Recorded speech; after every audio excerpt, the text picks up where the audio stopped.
કે ગુજરાતી ફિલ્મોમાં પણ તમે જો ને યુ સર્ટિફિકેટવાળી છેલ્લે કઈ ફિલ્મ હતી તમને આ વર્ષે પણ યાદ નહીં આવે બરાબર છે કે જેને યુ સર્ટિફિકેટ મળ્યું બરાબર કે કદાચ લાલોને પણ યુએ હતું આઈ એમ નોટ શ્યોર કે મૂવીમાં એક એવો ડાયલોગ છે કે અણગમાને જાણકારી સાથે કોઈ જ સંબંધ નથી, અને એ ડાયલોગ જ્યારે પણ હું સાંભળું છું ને, અણગમાને જાણકારી સાથે કોઈ સંબંધ નથી.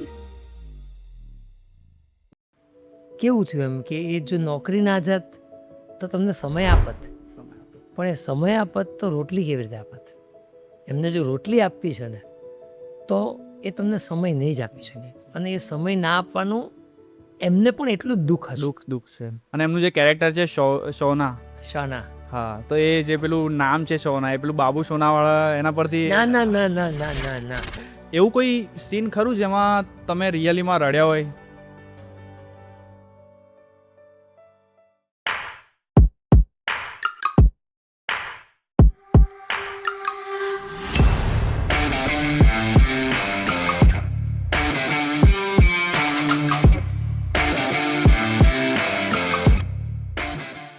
તો મિત્રો, જો કોઈ ગીત ગાતું હોય ને તો આપણે એને એમ કહી શકીએ કે વન્સ મોર, ફરી એકવાર ગાઓ ને. જો કોઈ ડાયલોગ બોલતો હોય ને અને આપણને ગમે હોય તો આપણે ફરી એકવાર એવું કહીએ કે વન્સ મોર, ફરી એકવાર ડાયલોગ બોલો ને. પરંતુ જિંદગી આપણે જીવીએ તો આપણે આપણી જિંદગીને એવું પૂછી શકીએ કે જિંદગી વન્સ મોર, ફરી એકવાર જીવવી છે એવું? તમને પણ સવાલ થાય છે ને? તો આ સવાલનો જવાબ આજે આપણે માંગીશું જિંદગી વન્સ મોર મૂવીના રાઇટર અને એક્ટર એવા દીપ ધોળકિયા સર પાસે. તો Deep sir, welcome to our podcast. Thank you Vipul, thank you for inviting and such a nice intro actually. Thank you sir. તો સર, સૌ પ્રથમ તો હું તમને એમ પૂછવા માંગીશ કે જિંદગી વન્સ મોર, આ મૂવીનું નામ રાખવા પાછળનું કારણ શું? આ મૂવી એટલે તમે ફિલ્મ જોશો ને એટલે તમને ખબર પડી જશે કે કેવું હોય કે દરેક બાપ છે ને એની બે જિંદગી હોય. એક એના બાપ બન્યા પહેલાંની જિંદગી અને એક એના બાપ બન્યા પછીની જિંદગી. અને બાપ બન્યા પછીની જિંદગી આપણને as a son, as a સંતાન આપણને એવું લાગે કે કેટલી બોરિંગ જિંદગી છે એમ. એ જ સવારમાં ઉઠે અને નોકરીએ જાય ને જતાં પહેલાં 2 ટકોર કરતા જાય ને પછી પાછા આવે ને પાછી 2 ટકોર કરે ને સૂઈ જાય. એટલે આ જે બીજી જિંદગી છે ને એ બહુ ફિક્સ છે એમ કે સવારમાં આટલા વાગે ઉઠવાનું, ના કરવાનું, ના કરવાનું, ના કરવાનું. એટલે પછી છે ને એ બીજી જિંદગી દરેક બાળકના પોઈન્ટ ઓફ વ્યૂથી તમે જુઓ ને તો એ બીજી જિંદગી બહુ બોરિંગ હોય.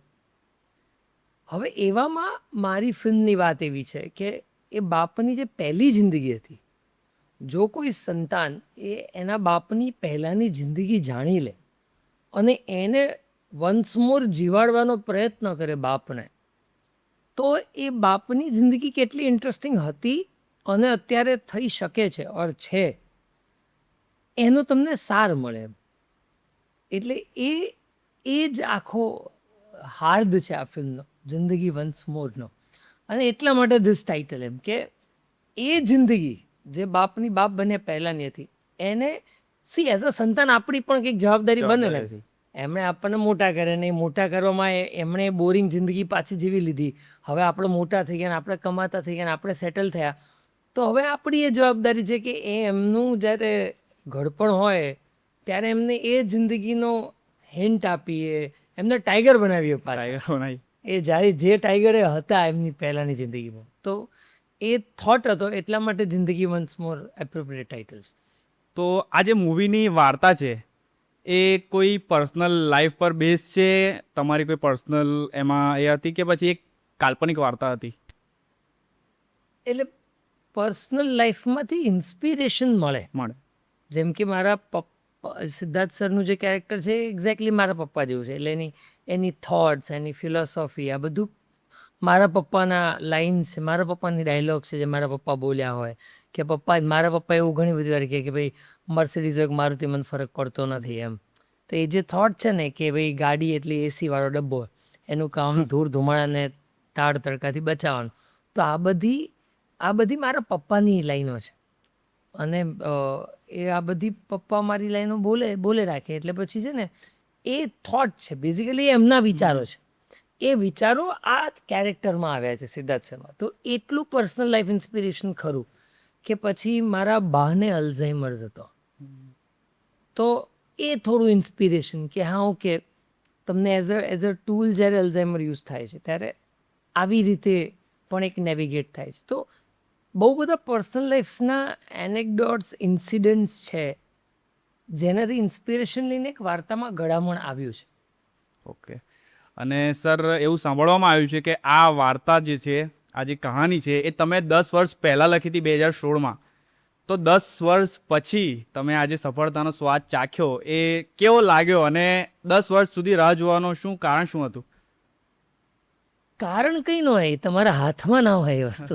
મતલબ મારું ચાલે તો હું પહેલા વર્ષે ફિલ્મ બનાવી લેતા, પણ જો આમાં મને મારામાં આટલા વર્ષો પછી એ તારણ કાઢ્યું છે કે જે થાય એ સારા માટે થાય. ઘણી બધી વાર કેવું હોય કે પહેલી વખત સફળતા મળી જાય ને પહેલા પ્રયત્નમાં, તો એની કદર ધીરે ધીરે જતી રહે, એનો સ્વાદ ધીરે ધીરે જતો રહે. બરાબર છે. એવા તમને અઢળક એક્ઝામ્પલો મળશે, આપણી ફિલ્ડમાં જ નહીં, ફિલ્મ ઇન્ડસ્ટ્રીમાં જ નહીં, બધી જ જગ્યાએ, કે જ્યાં સરળતાથી સફળતા મળી હોય ને તો એની કદર એટલી બધી ના હોય. તમે આમ જુઓ ને તમને એવું લાગે કે હા, they are taking it four granted and આવું અને તેવું. મને 10 વર્ષ લાગ્યા છે. એટલે મને 10 વર્ષ લાગ્યા છે ખાલી આ વાર્તાની વાત કરું તો. અધરવાઇઝ મારી જર્ની આખી 15-17 વર્ષની છે. હું 15 વર્ષ પહેલાં મુંબઈ એક્ટર બનવા ગયો હતો, પણ 10 વર્ષથી આ વાર્તા લખી છે અને મારી એટલી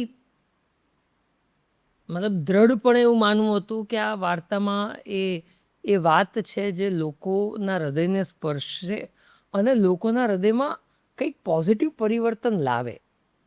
અને આ જે જિસ્ટ છે, આ જે થોટ છે, એની સાથે મેં 10 વર્ષ કાઢ્યા છે. એટલા માટે જ તે તમે જુઓ ને, આજે 5 અઠવાડિયા થઈ ગયા ફિલ્મને, અને 5 અઠવાડિયા પછી પણ આપણે આ પોડકાસ્ટ કરીએ છીએ. અને મારી ઈચ્છા એવી છે કે આ ફિલ્મ જ્યાં સુધી ચાલશે, કે મતલબ 50 દિવસ ને 100 દિવસ ને સિલ્વર જ્યુબલી, અને જ્યાં સુધી લોકોનો પ્રેમ મળતો રહેશે, એટલે ખાલી ચલાવવાની વાત નથી, પણ લોકોનો પ્રેમ મળતો રહેશે, ત્યાં સુધી લોકોને મળવું છે, વિઝિટ કરવા છે, એમના સુધી આ વાર્તા પહોંચાડવી છે. તો એ જે આગ છે, એ જે પેશન છે, એ મને એવું લાગે છે કે 10 વર્ષની સ્ટ્રગલના કારણે છે. અને આ 10 વર્ષ કેમ ના બની? તો સેમ ઓલ્ડ ઇન્ડસ્ટ્રી સ્ટ્રગલ, કે તમે પ્રોડ્યુસર પાસે જાઓ, પ્રોડ્યુસરે આ પાડી તો એક્ટર ના હોય, ને એક્ટરે આ પાડી પ્રોડ્યુસર ના હોય, ને એવું બધું. એ પોતાની એક જર્ની છે. અને જર્નીમાં the only sad part is કે we lost a director like Sanjay Gadhvi, જેમણે ધૂમ અને ધૂમ 2 બનાવી હતી. એ આપણા ગુજરાતના રાજ સીતાપુરના હતા. અને તો એ જે જર્ની થઈ એનો સૌથી મતલબ મારી સ્ટ્રગલ એ કોઈ દુઃખદાયક વાત ખાલી એ છે કે આઈ મિસ હિમ, કે સંજયભાઈ આપણા વચ્ચે નથી. અને જો એ આપણા વચ્ચે હોત તો આખી વાત જ કંઈક અલગ હોત. પણ મને એવું લાગે છે કે આ ફિલ્મ પર એમના એક આશીર્વાદ છે, અમી દ્રષ્ટિ છે, એ આપણા વચ્ચે નથી, છતાંય મતલબ એ ઉપરથી અમને જોઈ રહ્યા છે અને અમને બહુ જ સારી રીતે ગાઈડ કરીને આ સફળતા સુધી પહોંચાડવામાં એમનો પણ મોટો હાથ છે. અચ્છા. અને સર, આપના ભાઈશ્રી એટલે કે વાસુ સર, જે આ મૂવીના પ્રોડ્યુસર છે, તો જ્યારે તમે આ વાર્તા લખી, આ કહાની લખી અને ભાઈને આપણે સંભળાવી વાર્તા, ત્યારે એમનું શું રિએક્શન હતું? એટલે છે ને, એવી પ્રોસેસમાં નથી ગઈ. એટલે મારો ભાઈ હેઝ બીન અ સાક્ષી, મતલબ he has witnessed my journey. Okay. કે હું કેવી રીતે 10 વર્ષથી આ પ્રોડ્યુસર્સને પિચ કરું છું ને આ છે. તો એણે વાર્તા બહુ પહેલાં સાંભળી. એમણે 10 વર્ષ પહેલાં વારસોએ વાર્તા સાંભળી છે. અને he was always in love with the script and he always believe કે યાર આ છે, આ વાર્તામાં કંઈક આમ તું મથ્યો રહે, તું મથતો રહે, એમ આપણે કંઈક પણ બનાવી છે એવી રીતે કે ક્રિએટિવલી ફિલ્મને કંઈ ન ઘટે, એમ જેમ કહેવાય ને કે કંઈ ખૂટે નહીં, એમ ફિલ્મને જે જોઈતું હોય એ બધું જ મળે. એટલે બનાવી એવી રીતે જ છે, કોમ્પ્રોમાઇઝ કરીને નથી બનાવી. સંજય સરના બહુ જ સારા રિલેશન હતા પપ્પા સાથે, અને મારા પપ્પાના બહુ જ સારા મિત્ર હતા. અને તો એ પણ જ્યારે ઘરે આવતા અને એટલી પેશનથી એ વાર્તાની મતલબ વાત કરતા કે આવી કંઈક વાર્તા છે ને આવું કંઈક કરવું છે ને આવી રીતે, એવી રીતે કે ગુજરાતી ઇન્ડસ્ટ્રીમાં એક નવું સોપાન, નવું ચેપ્ટર ઊભું થાય, આપણે એવી રીતે કંઈક ફિલ્મ બનાવી છે. અને આ વિચાર 2016થી હતો. એમ 2016-17થી સંજયબેન બનાવી હતી ત્યારથી આ વિચાર હતો. અને વાસુને આ વસ્તુની ખબર હતી. એટલે પછી 2023માં સંજયભાઈ આપણા વચ્ચે ના રહ્યા અને પછી 24ના એન્ડ સુધીમાં આઈ વોઝ પ્રિટી ક્લિયર કે મારે બનાવવી જ છે આ વાર્તા. અને ત્યારે વાસુ કેમ અહેડ એન્ડ કે આપણે બનાવીએ એમ. એટલે ગમે તે થાય આપણે આ ફિલ્મ આ વાર્તા તો લોકો સુધી પહોંચવી જ જોઈએ. અને એટલા માટે આ વાર્તા પહોંચવા માટે વાસુએ લોન લીધી છે અને આ ફિલ્મ બનાવે છે કે આ આપણે મતલબ આ વાર્તા એવી છે વાર્તા કે જે લોકો સુધી પહોંચવી જોઈએ. અને આનંદની વાત એ છે કે 5 અઠવાડિયાથી સક્સેસફુલી ચાલે છે. હાઉસફુલ શોઝ જઈ રહ્યા છે, લોકોનો પ્રેમ મળી રહ્યો છે. તો અમારો જે વિચાર હતો ફિલ્મને લઈને કે આ ફિલ્મ લોકોને સ્પર્શે એ સાચો ઠર્યો. સાચો સર. તો એનો એક આનંદ છે. અને કેવું લાગે જ્યારે એક જ ઘરમાં રાઇટર, એક્ટર અને પ્રોડ્યુસર એક જ ઘરમાં ડાઇનિંગ ટેબલ પર બેઠા હોય, એક જ ડાઇનિંગ ટેબલ પર, તો કયા ટાઈપની વાતો થાય? કઈ ટાઈપની વાતો ના થાય, કારણ કે છે ને સ્પેસ બહુ અલગ છે. એટલે વાસુ ક્રિએટિવ કંટ્રોલ આખો વાસુએ મને આપી દીધો હોય, બરાબર. અને Vasu has been the backbone of the film, કે એ ફાઇનાન્શિયલ બેકબોન હોય કે બધું જે લોજિસ્ટિક્સ કહેવાય ને એમ એ આખો. એટલે હું એમાં ના પડું કે આવું નહીં. અને એ આમાં ના પડે ક્રિએટિવલી. પછી ડિસ્કશન ઓફકોર્સ થાય કે જેમાં ઘણી બધી વાર કેવું હોય કે એવી ક્ષિતિજો છે કે જ્યાં હોરાઇઝનમાં જ્યાં પૈસા અને આર્ટ મળતી હોય, તો ત્યાં પછી ચર્ચા થાય કે યાર દીપ આટલું બજેટ છે, એમ આવી રીતે જ રમવું છે, હજી કેવી રીતે એમ આ બજેટમાં કેવી રીતે પતાવીશું. અને ત્યારે પછી we come up with the solution કે ભાઈ અહીંયા તો જરૂર છે જ, તો અહીંયા સ્પેન્ડ કરીએ, કદાચ અહીંયા બચાવી લેવાય તો બચાવી લેશું એનો. એવી રીતે એમ. તો જ્યારે મને એવું લાગે છે કે આવા તકલીફો ત્યારે પડે જ્યારે બે માણસો ફિલ્મને અલગ અલગ રીતે જોઈ રહ્યા હોય. અને ધ ગુડ થિંગ વોઝ કે હું ને વાસુ અમે ફિલ્મને એક જ આંખથી જોઈ રહ્યા છીએ કે હા, આ ફિલ્મને કંઈ ના ઘટવું જોઈએ, આ ફિલ્મને જે લાગશે એ આપવાનું છે, પણ એટ ધ સેમ ટાઈમ આટલું બજેટ છે, આટલા પૈસા લઈને ચાલીએ છીએ, આમાં પતાવવાનું છે.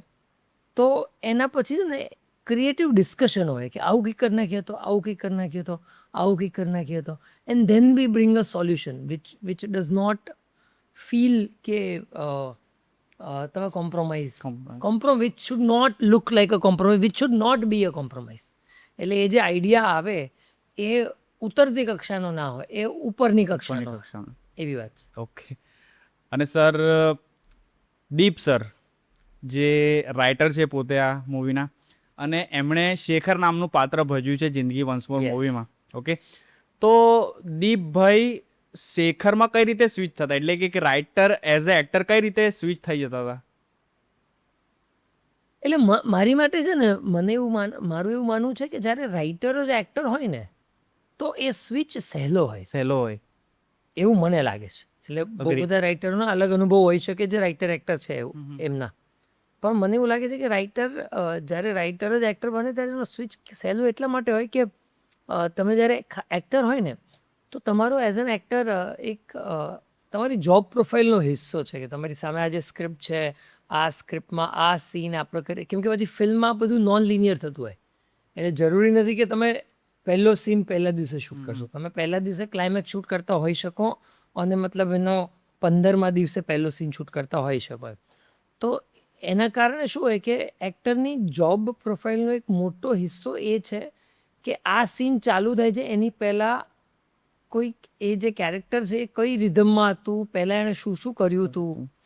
કેમ કે એઝ અ રાઇટર જો તમને વાત કરું તો આપણે જ્યારે કોઈ ફિલ્મ લખીએ તો એ બહુ ટેકનિકલ છે, થોડું બોરિંગ જવાબ હોઈ શકે, પણ જ્યારે કોઈ કેરેક્ટર લખાતું હોય કે પહેલો સીન છે કે ભાઈ શેખર આવે છે ને એને ગોવા જવું છે અને એ સવારમાં મેચ જોવે છે, તો એની પહેલાંય કંઈક થયું હશે ને, આગલા દિવસે રાત્રે એણે પપ્પા સાથે કંઈક વાત કરી હશે, મમ્મીને ખબર છે ગોવા જવાની, સૂટકેસ પેક કરી હશે.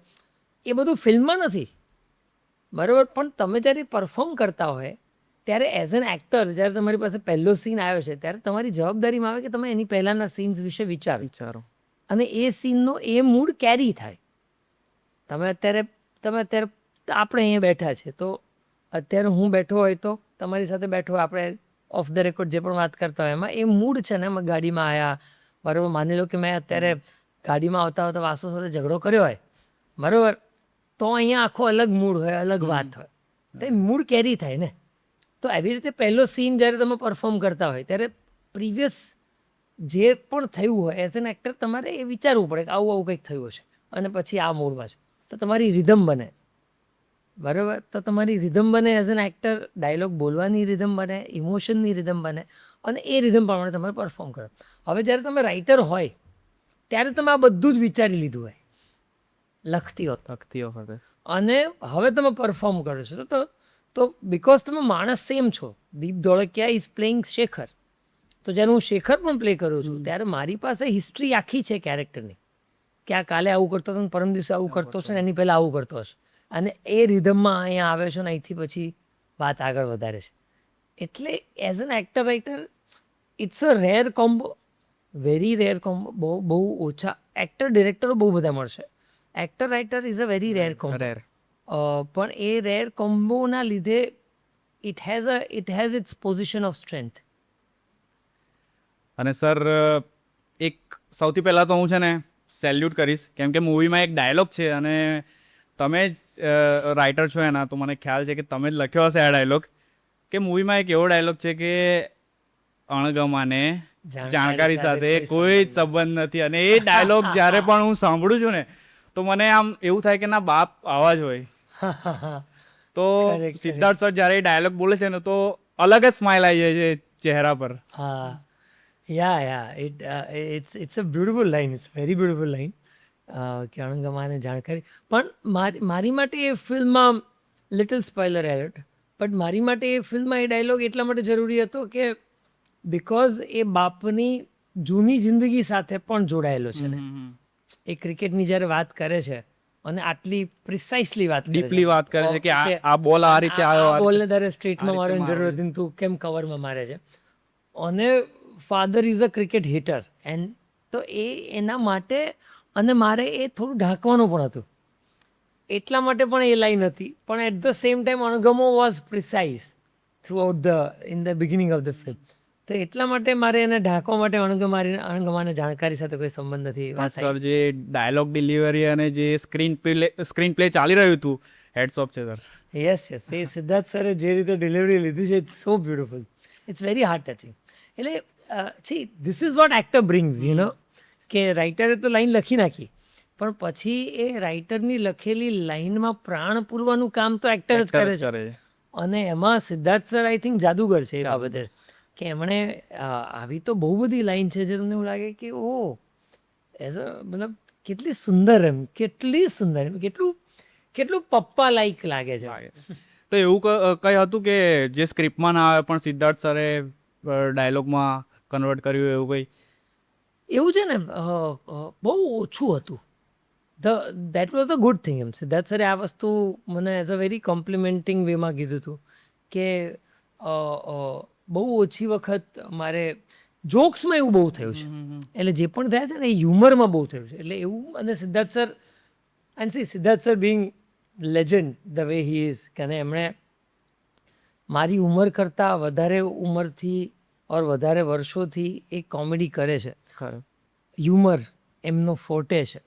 અને છે ને કોમેડીની એક બહુ ખાસિયત છે કે જ્યારે તમે સ્ટેજ ઉપરથી કોમેડી કરો ને તો તમને તરત જ ખબર પડે. તમે અત્યારે જોક માર્યો અને લોકો હસ્યા અને નથી હસ્યા, તો તમારી જે એઝ એન એક્ટર એ નેક ઓફ પેલું હોય ને કે આ જોક ચાલશે ને આ જોક નહીં ફાટે, એ બહુ સ્ટ્રોંગ હોય. એટલે સિદ્ધાર્થ સરનું એ બહુ સ્ટ્રોંગ છે. તો આખી ફિલ્મમાં જેટલા પણ અમુક એક બે ડિલીટેડ સીન્સ પણ છે વિચ આર વેરી હ્યુમરસ. એટલે હ્યુમરમાં બહુ જ બધું એવું થયું છે કે જ્યાં સિદ્ધાર્થ સરે કીધું હોય કે દીપ આ જોક નહીં ફાટે એમ. અને આ હું બહુ જ સારા વિદ્યાર્થીની જેમ નોટ પેન લઈને બેસી તો સર કયો ચાલશે આપણે બેસીને નક્કી કરીએ. એન્ડ ધેન અમે બ્રેઇન સ્ટોર્મ કરતા હતા અને કંઈક ક્રેક થઈ જતું હતું જે એમણે ત્યાં લીધું હોય અથવા અમુક જગ્યાએ તો એમ કે સર મને એવું લાગે છે કે તમે ત્યાં જ ઇમ્પ્રોમ્પ્ટુ કંઈક આવી જશે એમ. અને સર કે હું ઇમ્પ્રોમ્પ્ટુ કંઈક લઈ લઈશ, તું ચિંતા ના કરે. તો આવું હ્યુમરના કેસમાં બહુ થયું છે. બાકી it's a very emotional drive. તો તો એ બિકોઝ ઇટ્સ ઇમોશનલ ડ્રાઈવ ને તો એટલું એટલું બધું ચેન્જનો સ્કોપ હોય નહીં, થોડું બંધાયેલું હોય ને, નહીંતર હાલી જાય. પણ એ હ્યુમરમાં તો સરનો હાથ કોઈ ના પકડી શકે. મતલબ એ એવું બહુ જ શીખ્યું એમ. એટલે લિટરલી સારા વિદ્યાર્થીની જેમ બેસ્યું કે સર નહીં ચાલે કંઈ વાંધો નહીં, બોલો ને આપણે શું ચાલશે. And then then he is like કે અરે આ વાણી વિલાસ છે, બહુ બોલ્યો તું, આમાં કાપી નાખ. તો એક આખું એટલે સ્ક્રિપ્ટના પોઈન્ટ ઓફ વ્યૂથી. અને એઝ એન એક્ટર મેં બહુ જ બધા એક્ટરોને મારી સ્ક્રિપ્ટો નરેટ કરી છે. એઝ અ રાઇટર મેં બહુ બધા એક્ટરોને નરેટ કરી છે. અને એઝ 15 વર્ષમાં બહુ બધા એક્ટર, લગભગ બધાનો અનુભવ છે. સિદ્ધાર્થ સર જેટલા પ્રો મૂવી એક્ટર કે જે એકદમ સિક્યોર સ્પેસમાંથી આવતા હોય એવા મને કોઈ એક્ટર ધ્યાનમાં જ નથી આવતા, કે જેમનું ખાલી એટલું ધ્યાન હોય કે ફિલ્મ હોલ્ડ કરવી જોઈએ બસ. એટલે આ પન્નાની જરૂર નથી તો નથી. હવે એ પન્નામાં એમના 15 ડાયલોગ હોય તોય ભલે, 2 ડાયલોગ હોય તોય ભલે, આ પન્નાની જરૂર નથી.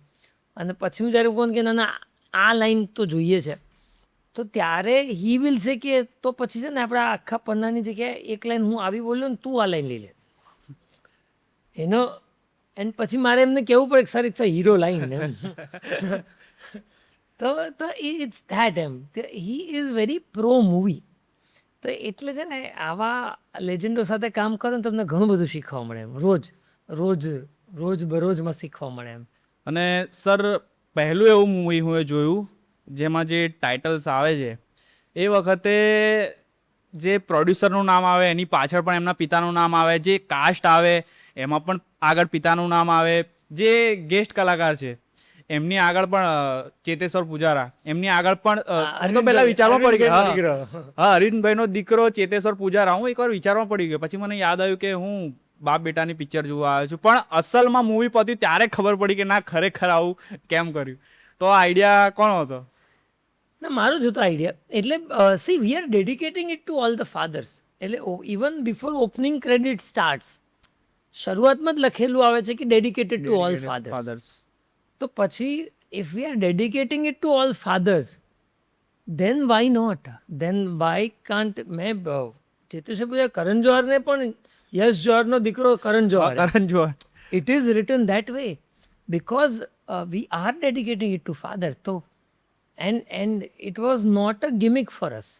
મતલબ આ કોઈ ગિમિક માટે કરાયેલું કામ નહોતું એમ. એ આખી ફિલ્મ ફાધર સન ઉપર છે. અમે શરૂઆત જ આ કરીએ છીએ કે ભાઈ dedicated to all the fathers. તો પછી બધા જ મધુકર રાંદેરિયાનો દીકરો સિદ્ધાર્થ રાંદેરિયા, ઓર દિલીપ ધોળકિયાનો દીકરો દીપ ધોળકિયા, દિનેશ ઢકાણની દીકરી બાબુભાઈ વ્યાસની દીકરી આરતીબેન. તો આવી રીતે જ અને બધા ટેકનિશિયન્સથી લઈને બધે જ, કેમ કે we are dedicating it to father. તો પપ્પાનું નામ તો પહેલાં વંચાવવું જોઈએ ને એમ. કેમ કે આજકાલ પાછું ઇન્સ્ટાના જમાનામાં પેલું પણ બહુ ફેશનમાં આવી ગયું છે ને. હવે ખાલી બે જ નામ અને સરનેમ જ લખે. એ જે પહેલાંના જમાનામાં તો બધી જ જગ્યાએ પપ્પાનું નામ મિડલ નેમમાં જતું હતું. હવે ધીરે ધીરે બહુ બધી જગ્યાએથી મિડલ નેમો હટવા માંડ્યા છે. કોઈ ફોર્મ ભરતો એમાં પણ ઓપ્શન એવું લખાઈને આવી જાય. હવે હા, મિડલ નેમ ઓપ્શનલ થઈ ગયું છે. તો પપ્પાનું નામ હવેથી ધીરે ધીરે, પહેલાના ટાઈમમાં હતું, હવે એ ધીરે ધીરે ગાયબ થતું જાય છે. તમે જુઓ ને પ્લેનની ટિકિટમાંથી ગાયબ થતું જાય છે. તો પછી એ તો પછી ડેડિકેશનનો શું મતલબ? If we are dedicating it to fathers, then we'll wholeheartedly dedicate to all the fathers. અને સર તમે સિદ્ધાર્થ સર માટે આટલું કીધું, અને આરતી મેમ માટે શું કહેશો? કેમ કે અમે તો એમની જે સિરિયલ છે, સૌથી પહેલી એમની સિરિયલ હતી સુહાસિની વખતથી જોતા હતા એમને. નાનપણથી એન્ટીના ફરાઈ દઈએ અને 3 વાગ્યા સુધી ડીડી નેશનલ ચાલે, પછી 3 વાગે ડીડી ગુજરાતી થઈ જાય અને પહેલી સિરિયલ આવે સુહાસિની. મારા મમ્મી પણ જે છે આરતી મેમના ફેન છે. તો એમના સાથે કામ કરીને તમને કેવું લાગ્યું? મતલબ છે ને, કેવું અદ્ભુત કહું ખબર છે કે જ્યારે હું આ ફિલ્મ લખતો હતો ને 2016માં, ત્યારથી I could not imagine anyone. મતલબ જ્યારે હું લખતો હતો ત્યારે મને ચહેરો આરતી મેમનો જ આવતો કે જ્યારે પણ માનું કે. અને નોટ ધીસ ફિલ્મ, મેં બહુ જ બધી વાર કીધું છે ને, હું ફરીથી રિપીટ કરીશ, with absolute respect and love for her કે whenever I write a mother character, I cannot see beyond Aarti ma'am. એ એટલા સ્વીટ છે, એ એટલા ક્યુટ છે અને શી સો મધરલી. એમના બધા જ વર્તનમાં માતૃત્વ છલકાય એમ એવી વાત છે. તો ઇટ વોઝ અમેઝિંગ. એટલે હું લખતો તો ત્યારથી મને મધરના કેરેક્ટરમાં આરતી મેમ દેખાયા છે. અને પછી સીધા જ્યારે સંજય સર ડિરેક્ટ કરવાના હતા 21-22માં અમે બનાવવાનો પ્લાન કરતા હતા ત્યારે પણ અમે સૌથી પહેલાં એમની પાસે ગયા હતા. પછી એ ફિલ્મ ત્યારે ના બની કંઈક ને કંઈક કારણોસર, અને પછી ફરીથી જ્યારે રિવાઇવ કરી અમે કે ભાઈ હવે આપણે જ બનાવવાની છે, ત્યારે પણ અમે આરતી મેમ પાસે જ ગયા હતા. અને આરતી મેમ સો ગ્રેશિયસલી અગ્રીડ કે એમણે એ સ્ટ્રગલે જોઈ ને, એક 5 વર્ષની મારી પણ કે ભાઈ 21માં હું આવ્યો હતો ને પછી 26માં પાછો આવ્યો 24માં. તો she saw that and she agreed. And as an actor તો એમનો કોઈ જવાબ નથી. જેમ સિદ્ધાર્થ સરનું એક પોતાની એક સરસ સ્પેસ છે ને, એમ આરતી મેમનું મેજિક કેવું છે કે એમનું સ્વિચ ઓન સ્વિચ ઓફ જે છે એ એટલું ક્વિક છે કે મેં તમને હમણાં કીધું ને કે રાઇટરને એક્ટર બનવું હોય તો સરળ થઈ જાય અને સ્વિચ ઓન સ્વિચ ઓફ સહેલું થઈ જાય. મેમ તો રાઇટર નથી આ વાર્તાના, છતાં એમનું સ્વિચ ઓન સ્વિચ ઓફ મારા કરતાં પણ પેસી હતું, બહુ જ ફાસ્ટ હતું. એટલે એ છે ને એ છાયા તરીકે રડતા હોય અને રડતા રડતા કટ પછી આરતી તરીકે હસવા માંડે તરત જ. અને આરતી તરીકે રડતા રડતા આમ જેવું કટ બોલાયું, છાયાનું કેરેક્ટર તરત બંધ થઈ ગયું ને આરતી તરીકે કોઈ જોક મારી લીધો દીપને એના કે દીપ તું નડતો ને એના. તો એ જે એમની આવડત છે, એ જે કળા છે, એ ભગવાનનો હાથ જ છે. એમ કે મતલબ આવું કેવી રીતે હોય એમ એક ઇમોશનમાંથી બીજું ઇમોશન. ભલે કેરેક્ટર સ્વિચ એટલું અઘરું છે ને, એમાં ઇમોશનનો જમ્પ એ અઘરો છે. But she is fantastic, she is magical that. એટલે એ તો, અને આ તો મને લાગતું નથી હું શીખી શકીશ એમ. આ તો બહુ જ વર્ષોના અનુભવ પછી અને પછી પણ કદાચ ના આવે એમ. આઈ ડોન્ટ નો મતલબ એ કેવી રીતે કરે છે એમ. It's magic. અને જાનવી મેમ માટે Janvi is a breath of fresh air. મતલબ not just for my film, for an entire industry. she comes with a fresh style of performance. નવી છે, પહેલી ફિલ્મ છે એની, અને એ પહેલી ફિલ્મ હોય ને ત્યારે એક નવી રિધમ આવે. મતલબ કોઈ પણ એસ્ટાબ્લિશ એક્ટર હોય ને એની એક જૂની રિધમ હોય, એટલા માટે મિમિક્રી થઈ શકે કોઈ પણ એક્ટર હોય કે આ આવી રીતે બોલશે ને આવી રીતે બોલશે ને આવી રીતે બોલશે ને આવી રીતે બોલશે. પણ જ્યારે નવા એક્ટર આવે ને ત્યારે એની મિમિક્રી ના થાય, કારણ કે they come as a breaking the rhythm. તો એ Janvi was a great find for us કે અમારે જે એક તો એનઆરઆઈ છોકરીનું કેરેક્ટર હતું, બટ અમારે કેરિકેચરિશ નહોતું કરવું. મતલબ જરાય નહીં એમ. મતલબ કોઈ પણ જગ્યાએ એક્સેન્ટમાંથી જોક લાવવાનો ઈરાદો નહોતો ક્યારે. એ એનઆરઆઈ હતું કારણ કે એના ઇમોશનલ એંગલ હતા, મોર દેન જોક ઓર મોર દેન હ્યુમર. તો એટલા માટે છે ને મારી બહુ જ ઈચ્છા હતી કે કોઈ એવી છોકરી હોય જે ગુજરાતી ભાષી હોય પણ કદાચ આઉટ ઓફ ઇન્ડિયામાં મોટી થયેલી હોય, તો એનું ગુજરાતી હોય પણ એ ગુજરાતીમાં ઓર્ગેનિકલી ક્યાંક એક્સેન્ટ આવી જાય. એક્સેન્ટ એનું ફોરેનનું આવ્યું. હા, એટલે કેમ કે હું જો લખવા બેસીશ ને એ એક્સેન્ટ તો કેરિકેચરિસ્ટ થઈ જશે. અગ્રી. પછી મતલબ બહુ જ ઓલ રાઇટ આવશે અને આમ કેમ છો, ખાઈને જાજો હો, આવું બધું થશે કેમ કે હું લખીશ એનો. કેમ કે હું તો ક્યારેય ત્યાં મોટો જ નથી થયો ને, એટલે મને નથી ખબર કે કયા શબ્દોમાં એક્સેન્ટ આવે, ક્યાં ર ખેંચાઈ જાય. એ લોકોની ર આવો થઈ જાય છે ને ર આપણે આવો. તો એ બધું હું જો લખવા બેસીશ જો, અથવા હું કોઈ અહીંની છોકરીને હું ટ્રેન કરીશ બરાબર, તો પણ એ ક્યાંક કેરિકેચરિશ થવાનો સ્કોપ હતો. અને જાનવી વોઝ ધેર, અને એ તો she is born and brought up in Dubai, તો એ એનું બહુ ઓર્ગેનિકલી આવી ગયું. Okay, and she has amazing look, she is so gorgeous. મતલબ બહુ જ રૂપાળી સુંદર છોકરી, બહુ ક્યુટ છે. બહુ જ ક્યુટ અને બહુ જ ઓનેસ્ટ પરફોર્મર એમ. એટલે હોય ને પહેલી ફિલ્મમાં છે ને ઓનેસ્ટી નીકળે એમાં જે અમારો જે સાડીવાળો સીન હતો ને એમાં જે ઓનેસ્ટીથી એના ઇમોશન્સ આવ્યા છે એ ઓનેસ્ટી તમને ટચ કરી જાય એટલે બહુ બધી જગ્યાએ એની ઓનેસ્ટી બહુ ટચ કરી જાય છે.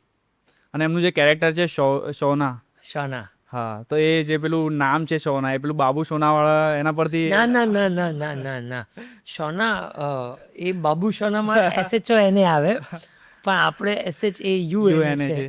તો એ શોના નામ છે પ્રોપર. ઓકે.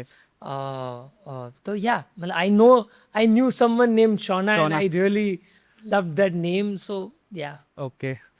અને એવું કોઈ સીન ખરું જેમાં તમે રિયલીમાં રડ્યા હોય, તમને રડવું આવી ગયું હોય? On એમાં set. 2-3 સીન છે જેમ કે મારો ક્લાઇમેક્સનો સીન છે. એ મારો ક્લાઇમેક્સનો સીનમાં આઈ એકચ્યુઅલી બ્રોક ડાઉન. એક સીન છે જે ફિલ્મમાં નથી, જે કદાચ હવે ડિલેટેડ સીનમાં હું રિલીઝ કરીશ, where I am saying sorry to my father. તો એ જે when I am saying sorry to my father, that was the scene where I cried. પછી એક બહુ જ સુંદર સીન છે જેમાં છે ને સિદ્ધાર્થ સરનું પરફોર્મન્સ જોઈને I was numb, like more than crying I was numb. એ જે જ્યારે કાગળિયા પાથરીને બેસે છે ને કે જ્યારે એમ કહે છે કે તું સમજી લે આ સીન એક કે જો આવું છે એમ, મતલબ હું નહીં હોય ત્યારે આ કાગળિયા કામમાં આવશે. એ જે વાત કરે છે અને એ જે રીતે વાત કરે છે એમાં I was numb when I entered and the way he performed and the way he was saying all those things. I wanted to cry, but the brief was not to cry. મતલબ એ મોમેન્ટમાં મને એવું લાગ્યું કે હું સિદ્ધાર્થ સરને હક કરી લઉં કે જેન્યુઅનલી જેમ કે પપ્પા ઇટ્સ ઓકે. એટલે આવી બધી બહુ મોમેન્ટ્સ હતી જેમાં તમને ચોક થઈ જાઓ એઝ એન એક્ટર પણ એમ તમે એ લાઈન બ્લર થઈ જાય એમ કે એક્ટર અને કેરેક્ટર અને એઝ અ રિયલ પર્સન. કેમ કે તો એવા like those emotional moment hits you. અને સ્પેશિયલી આવા બધા કેસમાં કેવું થાય કે મારા કેસમાં તો એટલીસ્ટ કે જ્યારે આમ સિદ્ધાર્થ સરને આમ અચાનક જોતા જોતા તમને અચાનક મારા પપ્પા દેખાવા માંડે and then you imagine them doing this, it still gives me goosebumps. The moment you see it and you are like, oh. તો આવું એમ તો એટલા માટે આવા 2-3 સીન છે જ્યાં તમને આમ એવું લાગે કે something is Bing performed via you. અને એ સીન જ એવો હતો કે કોઈ પણ એ રિલેટ કરી શકે કે દરેકની લાઈફમાં એવો એક સમય આવે કે એમના પિતાને એવું લાગે કે મને હવે કંઈ થઈ જશે ને પોતાના દીકરાને બેસાડીને, અને આ મારી સાથે જ થયેલું છે. મારા ફાધર જે છે છેલ્લા 12-13 વર્ષથી બ્રેન હેમરેજ અને પેરાલિસિસ એમને છે. અને મૂવી પત્યું ને ત્યારે મને પણ દુઃખ થયું કે આજે હું ખૂબ જ સક્સેસફુલ છું, હું યુટ્યુબર છું, પોડકાસ્ટર છું, મારી પાસે બધું જ છે, પણ હું મારા પિતાને ગળે નથી લગાવી શકતો. અને જ્યારે એમને બ્રેન હેમરેજ થયું ને ત્યાર પછી એ જ્યારે પણ એવું થયું કે એમને કંઈ યાદ આવ્યું તો એમણે સૌથી પહેલાં મને એ વસ્તુઓ જ બતાવી કે આપણા પાસે આટલું આટલું છે. તો એ દરેક વ્યક્તિ જે છે રિલેટ કરી શકે.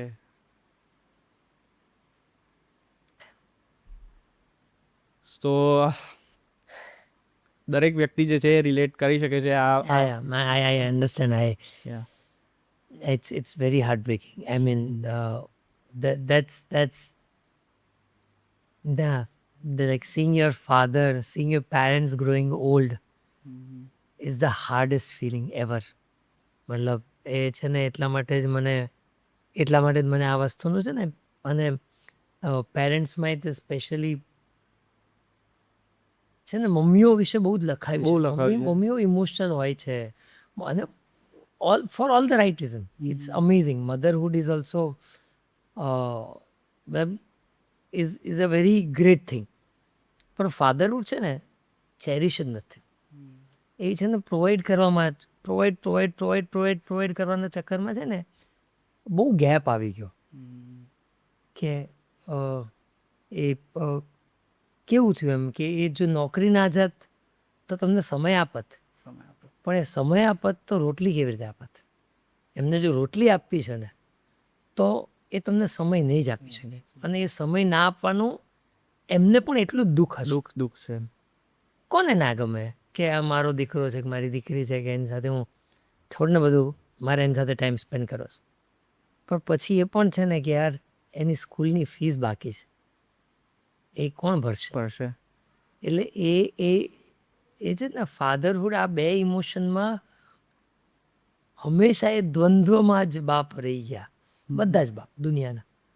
એ દ્વંદ્વ જ છે બાપમાં, કે હું સમય આપું કે પ્રોવાઈડ કરું. અને એટલા માટે છે ને અત્યારની સિચ્યુએશન પ્રમાણે કે અત્યારની તમારી ઇકોનોમિકલ કન્ડિશનને પ્રમાણે તમે ગઈ જનરેશનના બાપને મૂલવી ના શકો, એવી વાત છે. સાચી છે. અને આ મૂવી જોયા પછી હું પોતે પણ એક બાપ છું, મારો એક દીકરો ને એક દીકરી છે. આ મૂવી જોયા પછી મને પણ એવું થયું કે બાળકોને પણ સમય આપવો જોઈએ. અને હું પણ પોડકાસ્ટર છું, યુટ્યુબર છું, તો હું રાત્રે 10 વાગે 11 વાગે અમુક વર્ષ એ થઈ જાય તો મારા ઘરેથી પણ મને કહે કે તમે વહેલા નથી આવતા, સમય નથી આપતા. પણ આ મૂવી જોયા પછી હું 2 વાર ટ્રીપ પર જઈ આવ્યો. ગયા અઠવાડિયે જ શ્રીવા ઇવેન્ટ એન્ડ હોસ્પિટાલિટી દ્વારા મેં કીધું કે મારે જવું છે, તો એમણે જે નાનકડી ટ્રીપ એવી પ્લાન કરી આપી હતી. તો મને એવું થાય છે કે ના, હવે બાળકોને પણ સમય આપવો જોઈએ, એટલો જ સમય કામને પણ 100%. જો મારી પાસે છે ને એક હું આજે પરફોર્મ કરતી વખતે લખતી વખતે જેટલો નંબર હતો ને એવું જ એક ફીડબેક વખતે નંબર હતો. એક અરાઉન્ડ 30-32 વર્ષના બેન હતા, આપણી ઉંમરના જ તે. એન્ડ એ ફિલ્મ જોયા પછી એ બેન ઊભા થયા અને she came to me and hugged me and broke down. અને મને એવું કીધું કે તમે આ ફિલ્મ પહેલાં કેમ ના બનાવી, આ ફિલ્મ પહેલાં કેમ રિલીઝ ના કરી? આઈ લોસ્ટ માય ફાધર 2 મહિના પહેલાં. I lost my father 2 months back, અને I always had a very strained relation. અને જો મેં આ ફિલ્મ પહેલાં જોઈ હોત ને તો મેં સંબંધ સુધારી લીધો હોત, હું મારા પપ્પાને થોડી વધારે સમજી શકી હોત, અને મેં સુધારી એમને જતાં પહેલાં છે ને મેં એમને એકવાર ભેટી લીધો હોત એમ. And I was speechless. કે એટલા માટે ફાધરહુડનું એન્જોય થવું બહુ જરૂરી છે. Like let us please, it's not about the movie, it's not about my movie, it's not about any movie. Let us just give a due to fathers, to fatherhood. કેમ કે બાપ છે ને એ બહુ બેકએન્ડ વાળી આખી ઘટના છે, કે કમ્યુનિકેશન પણ મા થ્રુ થતું હોય, એટલે એવું ના થાય એમ. અને કેમ કે આપણે બધા માણસો છીએ, બધાને વેલિડેશન ને પ્રેમ ને આ બધું તો જોઈએ જ છે, એ બાપને પણ જોઈએ અને તમારે પણ જોઈએ એમ. તો એ તમને પ્રોવાઈડ જ કરે છે. એટલે વાંક કાઢવો બહુ સહેલો છે, એનો સમજવા બહુ જ અઘરા છે. એટલે એવું ના કરીએ એમ, થોડું સમજીએ. કદાચ તમે જ ફોર એક્ઝામ્પલ કોઈ વાર નથી ટાઈમે જઈ શકતા ઘરે, ઓફકોર્સ તમે 11 વાગે જશો, દીકરો સૂઈ ગયો હશે, દીકરી સૂઈ ગઈ હશે, બરાબર, પણ એ તમે 11 વાગ્યા સુધી બહાર રહો છો એટલા માટે એમની ફીસ ભરાય છે, બરાબર છે. એટલા માટે જ એ લોકો સારા કપડાં પહેરી શકે છે, સારું ખાઈ શકે છે. અને આજે 11 વાગે ગયા છે તો કાલે 8 વાગે જઈને એમને સારી જગ્યાએ ખાવા લઈ જઈ શકો છો. તો આ પણ વસ્તુ જ છે એમ. એટલે બાપને જે નથી પ્રોવાઈડ કર્યું એની માટે જજ કરવા કરતાં જે એમણે પ્રોવાઈડ કર્યું છે એની માટે થેન્કફુલ હોવામાં આનંદ છે, એની વધારે મજા છે. આ દ્રષ્ટિથી બાપને જોવા જોઈએ. તેમાં બીજા બધા વગડાના પણ બાપ માટે એવું કંઈ લખાયું નથી. આઈ નો, મતલબ I try to write something parallel. અત્યારે તો એક વાર્તા લખી છે, પણ હા કંઈક લખાવું જોઈએ, કંઈ એ સેલિબ્રેટ થવું જોઈએ કે યાર બાપ પણ છે યાર. મતલબ એ માં બીજા વગડાના વા માટે પણ માને પણ એક બાપનો સપોર્ટ હતો ને એનો, કે એ બાપ તો આખી દુનિયા સાથે લડે છે ને બધી વસ્તુ માટે. એટલે લિટરલી આખી દુનિયા સાથે. કે આજે તમે વિચાર કરો ને કે વિદેશ નીતિ પણ તમારા જોબમાં અસર કરે છે. તમારી જોબ જતા રહેવાની ઇન્સિક્યોરિટી તમે લઈને ઘરે જાઓ છો ત્યારે તમારા દીકરા સાથે તમે ટાઈમ સ્પેન્ડ કરો છો, કે જેની સાથે તમારે લેવા દેવા નથી યાર. અમેરિકામાં ડોનાલ્ડ ટ્રમ્પે કંઈક નીતિ બનાવી એના લીધે ક્યાંક કંપનીએ જોબ કાઢીને જોબની છાટણી ઇન્ડિયામાં થઈને તમારા પપ્પાની જોબની આહુતિ અપાઈ ગઈ, એ ડર એમનામાં કેટલો મોટો હશે, કારણ કે ભાઈ અત્યારે જે ઘરમાં રહીએ છીએ એમાં ઈએમઆઈ ચાલે છે, હું કેવી રીતે સેલરી આપીશ. તો પછી એવામાં જો એમના બોસે કીધું હશે કે ભાઈ 11 વાગે કામ કરજે, તો એ કરે છે યાર. કરે છે. એટલે એ વાત તો એને દુઃખ છે કે યાર મારા દીકરાને ટાઈમ આપવો હતો, પણ હવે શું કરું યાર, નોકરી જતી રહેશે તો ઘર નહીં રહે. ઘર નહીં રહે.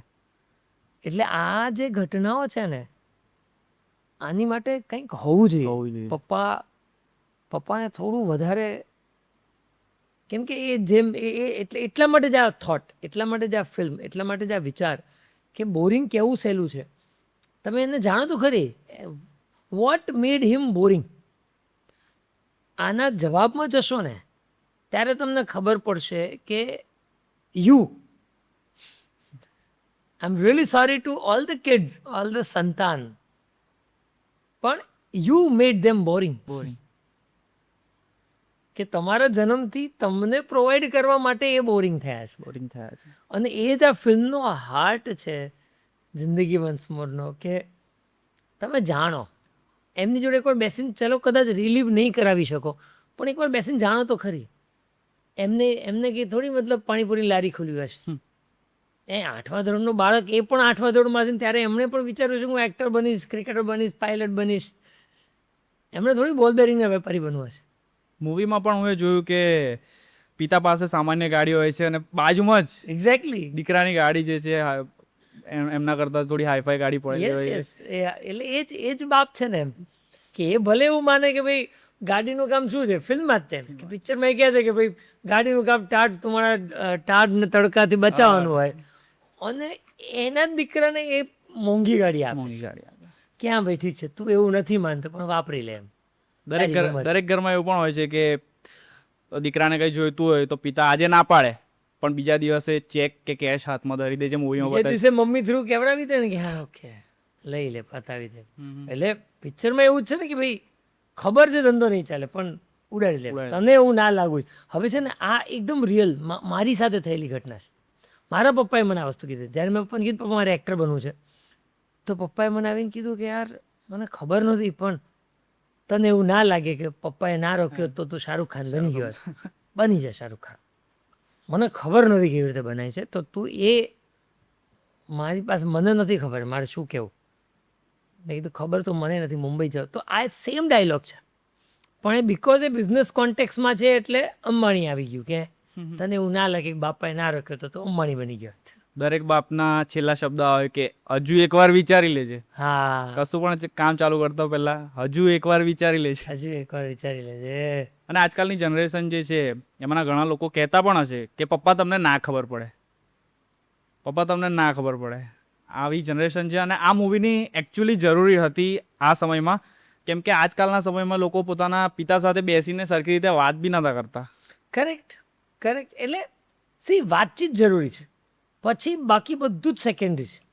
એક વખત બેસો, વાત કરો, જાણો કે શું હતા. અને સોરી અને હક બોલવું તો ખૂબ જ દૂરની વાત છે, પછી વાત બી નથી કરતા સરખી રીતે. જો હમણાં તે એક કેરેક્ટર, હમણાં એક સ્ટડી આવ્યું હતું કે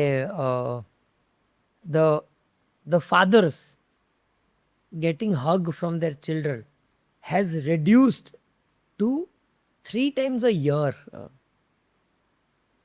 હવે 3 ટાઈમ્સમાં એ મને નથી લાગતું કે આપણે ગુજરાતીઓમાં તો વધારે પેલું છે, હજી 3 ટાઈમ્સ પણ નહીં થતું. એ પગે કદાચ લાગી લીધું હશે, પણ એ જે ભેટવાની વાત છે એ તો કદાચ થતું જ નહીં હોય એનો. તો એ હગ, એ ભેટવું, એ સ્પર્શ બહુ જરૂરી છે. ઘણા બધા વિડીયોઝ પણ મેં જોયા હતા, રીલ પણ અમુક વાર આપણી ફીડમાં આવી જાય છે કે એક દીકરો એનો બાપ મરે એ વખતે એટલા માટે નથી રડતો કે એણે એક બાપ ગુમાવ્યો, પણ એ એના પિતાને પૂરા જીવનકાળ દરમિયાન હગ નથી કરી શકતો, ખુલીને હગ નથી કરી શકતો. એ દિવસની રાહ જુએ છે કે ક્યારે હું કંઈક કરું ને મારા પિતા મને હગ કરે. કે અમુક લોકો સોરી બોલવા માંગતા હોય છે પણ સોરી નથી બોલી શકતા. હા, એ કેટલી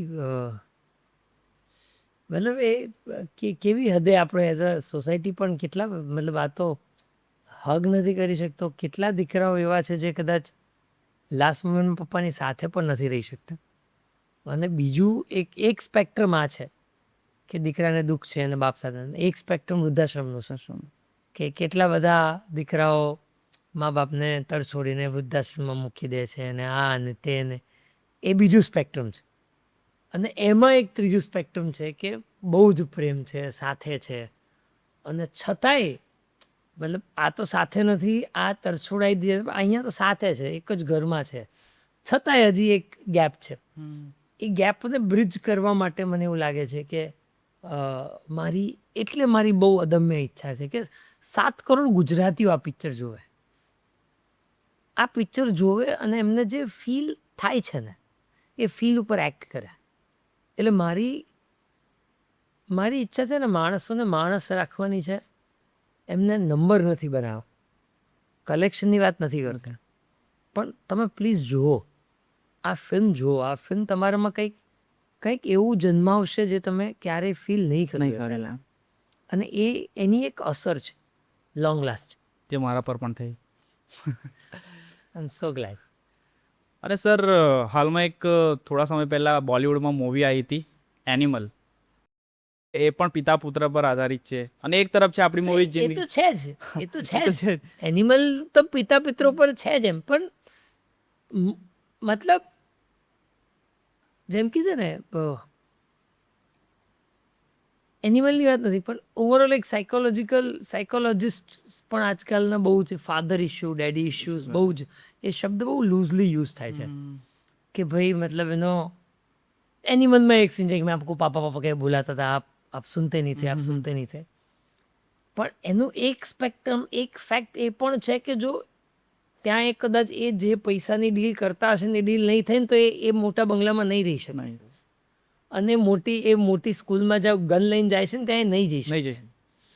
એનો એટલે જ કહું છું કે ફાધરહુડ એ છે ને બહુ વગર કારણનું વખોડાઈ જાય છે કે અરે you are not thankful for the big bungalow and the gun and the school and everything he provided you and you are just complaining about कि मैंने तुम्हें बुलाया और तुमने सुना नहीं.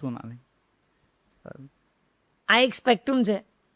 આવું જ તે કેટલા બધા સાયકોલોજીસ્ટ, સાયકેટ્રિસ્ટ ફાધર ઇશ્યુઝ કરીને છોડી દેતા હોય કે અરે તમારા ચાઇલ્ડહુડમાં તમારા પપ્પાએ તમને ટાઈમ ના આપ્યો ને તમને આ રમકડું જોઈતું ને તમે રમકડું ના આપ્યું ને એના લીધે તમે હજી ડરમાં છો. અરે એક તો આવું છે. એટલે આવું બધું પણ મેં બહુ જ સાંભળ્યું છે. એટલે મને એમ એવું લાગે કે યાર બધો બ્લેમ કેમ એમની ઉપર, એમ પપ્પા પર બધો બ્લેમ કેમ એમની ઉપર કે ભાઈ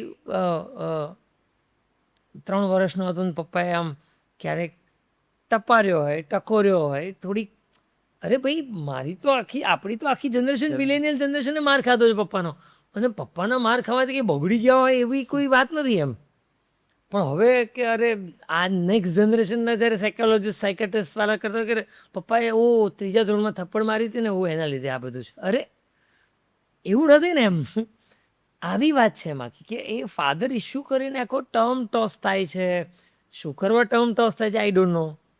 એટલે હવે તો પછી વધારાનો બર્ડન છે પપ્પા ઉપર એમ કે પપ્પાને હવે આમ તમે જુઓ ને આજ જે મિલેનિયલ્સ ફાધર બને છે એમની ઉપર પોતાની નોકરી સાચવવાનો બર્ડન, નોકરી સાચવ્યા મતલબ એક એવી ટર્મ છે કે ઓફિસનો સ્ટ્રેસ ઘરે લઈને ના આવો. પણ માણસ છીએ ને આપણે, મશીન તો છીએ નહીં. એ જે આપણે હમણાં રાઇટિંગના પોઈન્ટ ઓફ વ્યૂથી મેં વાત કરી કે ભાઈ આગલા સીનમાં શું થયું એની અસર નેક્સ્ટ સીનમાં રહેવાની. તો માણસ છે ને આપણે, બધા માણસ છે, મશીન નથી. મશીન બંધ કરી દીધું, હવે કોઈ ઇમોશન નહીં આવે કામના, હવે ઘરના જ ઇમોશન આવશે. અને પછી ઘરે આવવામાં થોડું લેટ થઈ ગયું, ટ્રાફિક મળ્યો, આ થઈ ગયું, ત્યાં બોસનો ફોન આવ્યો. તમને શું ખબર 10 વાગે બોસે ફોન કરીને એવું કીધું કે ભાઈ આ કામ કરે ને તો નોકરી જતી રહેશે. અને પછી એ નોકરી જવાના વિચારથી એના મગજમાં કેટલા વિચાર આવ્યા છે એ તો ખબર જ નથી. બાપ કંઈ 80 કરવા થોડી જાય છે. તો એવું કમ્પ્લેન કર્યું કે બાપે ટાઈમ ના આપ્યો, એ તો ત્યારે કરે જ્યારે બાપ 80 કરવા જતો હોય. એવું તો હતું નહીં, નોકરી કરવા જતો હતો, કામ ધંધે જતો હતો. આવી બધી વાત છે. તો આ બધું એટલે fatherhood has a lot at stake. એમના સ્ટેક્સ બહુ હાઈ છે. તો તમે એ લોકોને શું કહેવા માંગશો, એ ઘરના સદસ્યોને જે એવું કહેતા હોય એમના હસબન્ડને કે એમના પિતાને કે તમે સમય નથી આપી રહ્યા, એ લોકોને શું કહેવા માંગશો? સમજો વાત, અન્ડરસ્ટેન્ડ. એનો કોન્વર્ઝેશન, આનો એક જ ઈલાજ છે. કેમ કે એ કોન્વર્ઝેશનથી છે ને બે વસ્તુ થશે. એક તો તમે એમની સાઈડ સાંભળી શકશો કે કેમ સમય નથી આપી શકતા ઓર કયા કારણથી. અને કદાચ બાળક એટલું મોટું ના હોય કે સમજી શકે કે ભાઈ આ વિદેશ પોલિસીમાં ચેન્જ થયો તો તારા બાપાની જોબ જઈ શકે. બાળક કદાચ એટલું મોટું ના હોય, બની શકે. તો ત્યારે એ એટલું ઉંમરનું બાળક ના હોય, એટલા માટે તે સ્ટેજીસમાં જ થાય છે ને કે તમે જ્યારે ટીન્સમાં હોય ત્યારે તમને હંમેશા એવું લાગે કે આ મારો બાપ કેવો છે. પહેલાં તમે સુપર હીરો હોય કે my father my super hero, જ્યારે તમે 10 વર્ષથી નીચેની ઉંમરના હોય કે અરે પપ્પા કરે બધું જ સાચું, પપ્પા ઇઝ એવરીથિંગ. પછી 10થી તમે ટીનમાં આવો ને ત્યારે તમે બહુ રેબેલિયસ ટીન હોય કે પપ્પાએ આય ના આપ્યું, પપ્પાએ આય ના આપ્યું, ટાઈમે ના આપ્યું ને આવું ના કર્યું ને મેં તમને એક વસ્તુ મારું ડાન્સ પરફોર્મન્સ હતું જોવા આવવાનું કીધું હતું અને તમે જોવાય ના આવ્યા. તો then my father is, I hate my father, કે આમના જેવું જ નથી બનવું. પછી then you enter in your 20s અને તમારી ઉપર થોડી જોબનું પ્રેશર આવે છે ત્યારે તમને એવું લાગે છે કે એટલો ખરાબ નહોતો મારો બાપ એમ. અને પછી when you enter in your 30s, when you are a father and you are not being able to do those things જે તમે તમારા પપ્પા પાસેથી એક્સપેક્ટ કરી રહ્યા હતા. સેમ થિંગ્સ કે ભાઈ હવે તમારું છોકરાનું ડાન્સ પરફોર્મન્સ છે અને તમે નથી જઈ રહ્યા, તમે તમારા કોલેજ મતલબ તમે જ્યાં પણ કામ કરો છો કામમાં અટવાયા નામાં અટવાયા. એન્ડ દેન યુ રિયલાઇઝ કે ઓ પપ્પા સાચા હતા. But by the time it's so late, because when you are in your 30s, your father is in your 70s, in his 70s, and at that time I hope બધા બાપ બહુ જ healthy કન્ડિશનમાં હોય પણ કદાચ ના પણ હોય, કેટલા બધાએ ગુમાવી લીધા અને ત્યારે તમને સમજાય છે કે પપ્પા સાચા હતા પણ એ એટલું લેટ થઈ ગયું છે. તો અત્યારથી સમજવાનું ટ્રાય કરો, અત્યારથી બેસો. તમે 12-15ના છો, કેમ ના આવ્યા પપ્પા ડાન્સમાં, વાત કરો. પપ્પા પણ ઇનિશિયેટ લે કે ચાલ ને વાત કરીએ, અરે આવું થયું જો નોકરી જતી રહે, પપ્પાની નોકરી જતી રહે કે તારે ડાન્સ પરફોર્મન્સ જોવા તું જ કે આવું. એટલે મને એવું લાગે છે કે કમ્યુનિકેશન ઇઝ ધ કી. અને એ કમ્યુનિકેશનનું વાતાવરણ જળવાઈ રહે એ બધાની જવાબદારી છે, એ ખાલી બાપની જવાબદારી ના હોય છે. અને એ જ આ મૂવી શીખવે છે જિંદગી વન્સ મોર, કે લેટ થઈ જાય એના પહેલાં પોતાના પિતા સાથે કંઈક સમય વિતાવો. અને એમની જિંદગી જે છે એક જિંદગી હોય છે જે બે ટાઈપની હોય છે એમના લાઈફમાં, કે બાપ બન્યા પહેલાંની અને બાપ બન્યા પછીની. તો એમની જે અમુક સપના હોય છે જે લોકોના એટલે પોતાના પુત્ર કે પોતાની ફેમિલી માટે ત્યજી દીધા હોય છે, એમનો ત્યાગ જે છે એ તમે સમજો. એના માટે જ આ મૂવી આવી છે જિંદગી વન્સ મોર, જે તમારે જઈને જોવી જોઈએ. હા, એટલે બાપના ત્યાગમાં સૌથી વધુ શોખ, સપના, ફ્રેન્ડશિપ અને દોસ્તી. શોખ, સપના અને દોસ્તી, આ ત્રણની સૌથી પહેલા બલી ચડે છે દીકરાઓને. એટલે ઇટ્સ અ ફાધરહુડના આ side effects. When you become father you don't have time for your શોખ, યોર ફ્રેન્ડ્સ. ઓકે, અને તો એ બધા માટે ટાઈમ નથી તમારી પાસે, એ વિચારવાનો ટાઈમ નથી કે કોઈ માણસને પિયાનો અને પોટરી કરવી ગમતી હોય, નહીં થાય. કેમ કે પહેલાં એવું હતું કે શનિવારે રવિવારે રજા હતી ઓફિસમાં ત્યારે પોર્ટ્રે કરતો, પણ હવે શનિ રવિમાં એ તમારા લમણા લે છે દીકરાના, દીકરીના. હવે એની માટે એ ખુશી થઈ ગઈ છે. બરાબર છે, એવી વાત છે. તો સર એક બાજુ છે મૂવી બોલિવૂડનું મૂવી એનિમલ, અને એક તરફ છે આપણું ગુજરાતી ફિલ્મ ઇન્ડસ્ટ્રીનું મૂવી જિંદગી વન્સ મોર. એક મૂવી ફેમિલી સાથે બેસીને જોઈ નથી શકતા, જ્યારે આપણું જિંદગી વન્સ મોર આખી ફેમિલી સાથે બેસીને જોઈ શકીએ છીએ. તો એ તફાવત તમારા માટે કેટલો સ્પેશિયલ છે? એ તફાવત સ્પેશિયલ કેટલો છે એની સૌથી મોટી વાત કહું કે મારી ફિલ્મ સેન્સરમાં સ્ક્રીનિંગ થઈને સેન્સરની જ્યુરીએ ફિલ્મ જોઈને કીધું કે બહુ જ ટાઈમ પછી અમે કોઈ ફિલ્મને યુ સર્ટિફિકેટ આપીએ છીએ. બહુ જ ટાઈમ પછી. એટલે we are living in the time where we are surrounded by A certified content, A certified એમ. તો એ સર્ટિફાઈડ 18 વર્ષની ઉપરના. પછી યુ એ 16 આવે છે કે 16 વર્ષની ઉંમરના લોકો ઉપરના તેમ. તો એ બહુ ઓછી ફિલ્મો હવે એવી બનતી થઈ છે, ફેમિલી ફિલ્મો, કે જે 5 વર્ષનું બાળક, એના પપ્પા, એનાય પપ્પા, દાદા, આ 3 પેઢી સાથે બેસીને જોઈ શકે કોઈ પણ ક્ષોભ વગર. તો આવું છે ને, સેન્સર બોર્ડની જ્યુરીને પણ આ અનુભવ થયો કે હા યાર, બનતી જ નથી એવી ફિલ્મો જે આટલી જેને અમે યુ સર્ટિફિકેટ આપીએ, એટલે 7 વર્ષનું બાળક એકલું જઈને જોઈ શકે એ સર્ટિફિકેટ અમે આપી શકીએ એવી ફિલ્મો નથી બનતી. તો એટલી ખાસ વાત તો છે, બરાબર, કે ગુજરાતી ફિલ્મોમાં પણ તમે જો ને, યુ સર્ટિફિકેટવાળી છેલ્લે કઈ ફિલ્મ હતી તમને આ વર્ષે પણ યાદ નહીં આવે, બરાબર છે, કે જેને યુ સર્ટિફિકેટ મળ્યું, બરાબર, કે કદાચ લાલોને પણ યુએ હતું, આઈ એમ નોટ શ્યોર. તો યુ સર્ટિફિકેટવાળી કેટલી ફિલ્મ છે? એટલે યુ સર્ટિફિકેટવાળી ફિલ્મ હોવી પોતાનામાં, સાઉથમાં તો સેલિબ્રેટ થાય છે જ્યારે સેન્સર એમને યુ સર્ટિફિકેટ આપે ને, તો સાઉથમાં તો સેલિબ્રેટ થાય છે કે અરે યુ સર્ટિફિકેટ મળ્યું, it's a huge thing, it's a big thing. બોલિવૂડમાં સેલિબ્રેટ થાય છે કે યુ સર્ટિફિકેટ મળ્યું. એટલે એ એટલું રેર થઈ ગયું છે. અને એવામાં આપણી આ ફિલ્મ આવી છે, આપણી ભાષામાં આવી છે. અને તો મને એવું લાગે છે કે, અને વાત ફાધરહુડની કરે છે જેની રિલેટેબિલિટી 100% છે, કે 7 કરોડમાંથી કોઈ પણ બાપ વગરના તો છે જ નહીં, બધાના પિતાઓ છે અને પિતા સાથેના પોતાના સંબંધો છે. તો કાં તો તમને આ સંબંધ પોતાનો લાગશે કે આ મારો આવો જ છે, સરસ, ફ્રેન્ડલી, કાં તો નહીં હોય તો શીખવા મળશે કે અરે આવું કરવું જોઈએ. ઈધર ઓફ ધ કેસ તમે ક્યાંક રિલેટ કરી લેશો. તો એટલે 7 કરોડ લોકો માટે રિલેટેબિલિટી છે. અને ગુજરાતની પબ્લિકથી તમારી કોઈ નારાજગી ખરી? કે બોલિવૂડની નારાજગી તો જે શું રાખવાની? બોલિવૂડની જે મૂવી હોય છે, વિધાઉટ પ્રમોશન જે છે, ખૂબ જ એ લોકોનું કલેક્શન થાય છે, લોકો જોવા જાય છે, પરંતુ ગુજરાતી મૂવીને એટલો સપોર્ટ નથી મળતો હમણાંના સમયમાં. નારાજગી તો નથી, કેમ કે પણ છે ને, 2 વસ્તુ હોય, it's an inter related relation, બરાબર. એટલે પબ્લિકે બહુ જ અઢળક પ્રેમ આપે છે મારી ફિલ્મને. 4 લાખ લોકોએ જોઈ લીધી છે, 4 લાખથી ઉપર લોકોએ જોઈ લીધી છે, બરાબર છે. હવે મારી ફિલ્મનું બજેટ હતું 5 કરોડ રૂપિયા, બરાબર. એટલે it's a very inter related relationship. હવે જે પણ બોલિવૂડની મોટી પિક્ચર, કે ધમાલ 4, કે વેલકમ ટુ ધ જંગલ, આનું ગુજરાત પોકેટનું કલેક્શન 1.5 કરોડ રૂપિયા છે ખાલી વીકેન્ડ. અને કોઈ એક ગુજરાતી ફિલ્મનું ગુજરાત પોકેટનું કલેક્શન તમે જોવા જાઓ ને તો 1.5 કરોડ નહીં હોય વીકેન્ડ.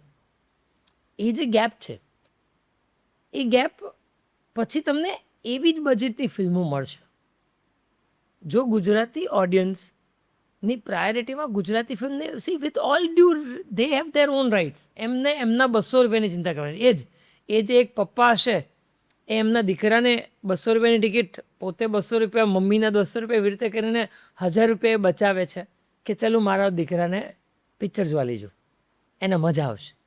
તો એમને પૂરેપૂરો હક છે એ ઇવેલ્યુએટ કરવાનો કે આ 1000 રૂપિયાનું વળતર મારા દીકરાને ને મારી વાઈફને ને મને આ સારો 4 કલાકનો ટાઈમ કોણ કઈ ફિલ્મ આપશે, એ હક છે, એ જનતાનો હક છે. એટલે એમાં કમ્પ્લેન ના હોય, બરાબર છે. ખાલી એટલી અરજ કે તમે ટ્રેલર જો, ગુજરાતી ફિલ્મને પણ ટ્રેલર જો, ગીતો જો, તમને એવું લાગે ને કે આ ફિલ્મ સારી છે, તો એને એક વખત પહેલો ચાન્સ આપ. અને ટ્રેલર જોયા પછી હું જરાય તે હું એ વ્યક્તિ જ નથી. હું જો લાઈફમાં ખરાબ પિક્ચર બનાવું અથવા હું જે બનાવું એ તમને ના ગમે તો તમને પૂરો હક છે ના જોવાનો. હું તમને જરાય ઇમોશનલ બ્લેકમેલ નહીં કરું એઝ એન ઓડિયન્સ કે અરે ગુજરાતી ભાષાને પ્રેમ આપો. ના, તમારે તમારા 1000 રૂપિયાનું વળતર જોવાનું જોઈએ. અને આપણે ગુજરાતી માણસો એકદમ વળતર પ્રેરિત માણસો છીએ કે 1000 રૂપિયાનું બેસ્ટ વળતર ક્યાં મળે ત્યાં જવાનું પ્રેમથી. મેં તમને ખરાબ પિક્ચરો આપું તો એઝ અ મેકર મારી પર પણ એક પ્રેશર રહેશે ને. એટલે જો હું સીધું ઓડિયન્સ ઉપર ઢોળી દઉં તો મારી ઉપરનું પ્રેશર ક્યાં ગયું? એમ કે પછી તો હું ગમે ખરાબ પિક્ચર બનાવું પછી તમને કહું કે અરે ગુજરાતી છે જોઈ લો, એવો તો મતલબ નથી ને સાહેબ. ઓડિયન્સને પણ હક છે, ઓડિયન્સને પણ હક છે ને સિલેક્ટ કરવાનો છે. ઓડિયન્સને પણ એવો અનુભવ થયો હોય છે કે પૈસા પડી ગયા અમુક મૂવી જોઈને. સાહેબ 100 પિક્ચરો બને છે, બરોબર છે. કેટલી ફિલ્મો છે ગુજરાતીમાં બને છે જેમણે ઓડિયન્સને એમની ફિલ્મનું વળતર આપ્યું છે. એ એમના 1000 રૂપિયાનું 4 કલાકનો તો હજી ગણતો જ નથી. હું એમને 1000 રૂપિયાના વળતરની વાત કરું છું. તો એ જવાબદારી મેકર્સની પણ છે. એટ ધ સેમ ટાઈમ એ જવાબદારી ઓડિયન્સની પણ છે કે ટ્રેલર જુઓ, ટ્રેલર જુઓ. ટ્રેલર જુઓ, ગીતો જુઓ. અમે છે ને એઝ અ મેકર અરજ કરી શકીએ. અમે કોઈ દિવસ કમ્પ્લેન ના કરીએ અને કરવી જ ના જોઈએ. કોઈ દુકાનવાળો ગ્રાહકથી કમ્પ્લેન કેવી રીતે કરી શકે? એનો અરજ કરી શકે કે મારો માલ ચાખો, ચાખો, મારી પાણીપુરી ચાખો, મજા આવશે. મજા આવશે તો બીજી વાર આવજો. આવજો. એટલે એ અરજની વાત છે કે અરજ એટલું કરીશ કે કોઈ પણ ફિલ્મ આવે એનું ટ્રેલર મફતમાં યુટ્યુબ પર દેખાશે. 2.5 મિનિટનું હશે એટલે એનાથી વધારે ટાઈમ નહીં બગડે. ટ્રેલર ગમ્યું તો પછી 3 ગીતો, 2 ગીતો, 1 ગીત કંઈક બહાર આવશે યુટ્યુબ પર. એ મટીરિયલ જુઓ, તમને જોઈને ખબર પડી જશે કે આમાં મજા આવશે કે નહીં. અને જો તમને આ બધું જોયા પછી તમને એવું લાગે ને મજા આવશે તો તમે આને પ્રાયોરિટી આપો. તો ખાલી કોઈ મોટા એક્ટરની હિન્દી આવી ગઈ એના લીધે એને ચૂઝ ના કરો. કેમ કે આ વસ્તુ ના કરો કે ભાઈ ફલાણા મોટા એક્ટરની ફિલ્મ છે, ટ્રેલર નથી ગમ્યું, ગીતો પણ નથી ગમ્યા, પણ મજા જ આવશે. એની જગ્યાએ ખાલી કે આનું ટ્રેલર ગમ્યું, ગીતો ગમ્યા, મજા આવશે, જાઓ. આટલી અરજ છે. કમ્પ્લેન કોઈ જ નથી. Because I have received lot of લવ. એટલે હું મૂર્ખ કહેવાય જો હું કમ્પ્લેન કરું. અરજ કરી શકું કે 7 કરોડ ગુજરાતીઓ પ્લીઝ જુઓ. જુઓ. તમે મારી સાથે આવેલી બહુ મોટી મોટી પિક્ચરો બહુ મોટા નંબરમાં જોઈ છે, તો મારી પણ જુઓ, એક વખત મજા આવશે. આ અરજ છે. અને જોવી જ જોઈએ. ખૂબ જ સરસ મૂવી છે. અને સર તમે લખીને રાખો આ ગટ ફિલિંગ તો તમને પણ હશે કે નવરાત્રી આવી રહી છે તો પેલું જે સોંગ છે મારી માવડીને વધાવો રે, એ ખૂબ જ વાયરલ થવાનું છે અને ખૂબ જ ચાલવાનું છે આ નવરાત્રીમાં. 100%. એટલે હું જ્યારે મારી ફિલ્મનું વાત કરતો હોય ત્યારે હું એવી વાત કરું, જો એક જ ફિલ્મ છે જેમાં સિદ્ધાર્થ રાંદેરિયા પણ છે, ધર્મા પ્રોડક્શન્સ પણ છે, આદિત્ય ગઢવીનો ગરબો પણ છે, ઉદિત નારાયણનું ગીત પણ છે, કીર્તિદાન ગઢવીનો છંદ પણ છે. યુ નો કે એક એવી હોલસમ પેકેજ ફિલ્મ કે જેમાં સિદ્ધાર્થભાઈ તમને હસાવશે પણ અને ભાવુક પણ કરશે. બરાબર. તમને તમારા પપ્પાને સમજવાનું મેસેજ પણ આપશે, સુંદર મજાની વાત પણ કરશે, તમને દ્વારકાનો દરિયો પણ દેખાડશે અને ગોંડલની ધરતી પણ દેખાડશે. અમદાવાદનું શહેરી તમારું કન્સ્ટ્રક્શન ને એ તો દેખાશે જ. એમ તમને રિવરફ્રન્ટ તો દેખાવાનું જ છે, અટલ બ્રિજ તો દેખાવાનો છે, પણ આ પણ છે. અને આ આખાના કોરમાં સૂત્રધાર છે બાપ દીકરાની વાત, હૃદયસ્પર્શી. બસ આ એટલે એટલું સારું પેકેજ હોય સામે, તો મારી આશા હોય કે કદાચ 4 લાખની જગ્યાએ 10 લાખ લોકો ગુજરાતી ફિલ્મ જોવે કે 15 લાખ. જેમ કે ઓડિસી ગ્રીસ માઇથોલોજીની એક વાર્તા છે. રિલેટેબિલિટી 0, પણ છતાંય આપણે વધાવીએ છીએ. We are Gujaratis. આપણે ગુજરાતી માણસો છે ને, આપણે ગુજરાતીઓમાં ક્યારેય કોઈ દિવસ તમને ભાષા યુદ્ધ નહીં જોવા મળે જે બાકી બધા સ્ટેટમાં જોવા મળે છે. કેમ કે આપણે બહુ ઓપન પ્રજા છીએ, લિબરલ પ્રજા છે, આપણે બધાને લઈને ચાલીએ છીએ. અને સર ધર્મા પ્રોડક્શન સાથે કઈ રીતે કોલેબોરેશન થયું? ધર્મા પ્રોડક્શન સાથે છે ને બહુ ગર્વની વાત આપણા ગુજરાતી ઇન્ડસ્ટ્રી માટે કહેવાય કે એમણે એક ગુજરાતી ફિલ્મ જોઈ. એમની આખી ટીમ નોન ગુજરાતી લોકોથી છે, ભરેલી છે. કોઈ જ ગુજરાતી નથી, કદાચ એક માણસ ગુજરાતી હશે. એ આખી ટીમને ફિલ્મ જોઈ અને બહુ જ ગમી. એટલે એમણે કીધું ભાઈ અમારે આ ફિલ્મથી ગુજરાતી સિનેમામાં આવું છે. તો આ અમારી પહેલી ફિલ્મ છે જેને અમે પ્રેઝન્ટ કરીએ છીએ ગુજરાતી સિનેમામાં. તો આનાથી છે ને બહુ બધા નવા રસ્તાઓ ખુલશે. અત્યારે ઓલરેડી ખુલી ગયા છે. બહુ બધી વાતો જે છે હવે ધીરે ધીરે આવનારા સમયમાં જ્યારે ડિક્લેર થશે ત્યારે આપણને ખબર પડશે કે હા ઓકે, ધર્મા પ્રોડક્શન આ કેડી કંડારી છે જેમાં આગળના પ્રોડક્શન્સ પણ આવશે. કેમ કે એનાથી મોટા દરવાજા ઓપન થઈ જાય, મોટા બેનર્સ જે દેશભરના હોય એમની નજર તરત કે ધર્માએ ગુજરાતી કરી, ચાલો જોઈએ ત્યાં કંઈક થઈ રહ્યું છે. તે થઈ રહ્યું છે પછી એઝ અ મેકર આપણી જવાબદારી છે કે જ્યારે એ લોકો આવે મોટા દરવાજા મોટા પ્રોડક્શન હાઉસ, ત્યારે એ લોકો પણ જોવે તો એમને પણ ગમે કે અરે આ ગુજરાતી ફિલ્મ બહુ સરસ છે. તો પછી કાલ ઉઠીને આ કંપની આવી ગઈ કે આ ગુજરાતી ફિલ્મ બહુ સરસ છે, ચલો આ અમે કરીએ પ્રેઝન્ટ. પછી બીજી કોઈ ફિલ્મ આવશે તો એ લોકોને કોન્ટેન્ટ પણ એવું મળી રહેવું જોઈએ કે જ્યારે એ લોકો ગુજરાત તરફ આંખ માંડે ત્યારે એમને જોઈને મજા આવે કે આ ફિલ્મ મારે કરવી છે, આ ફિલ્મ મારે કરવી છે.